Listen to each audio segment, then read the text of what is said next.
Alright guys, today I want to do a quick review on my Wi-Fi extender slash repeater.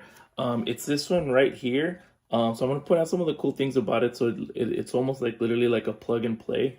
It's got some instructions here, but you also have the whole manual in case you get stuck. But like I said, it's a fairly simple plug and play model.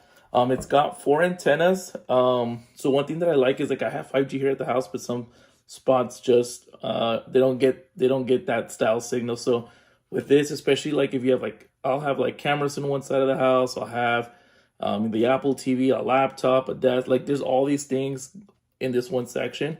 So this has greatly helped out. So it'll help out to extend it by almost 10,000 feet. It does do the 2.4 gigs or the 5G like I have here. Like I said, so it's got the 4 antennas, and one of my favorites, it's got its own Ethernet port.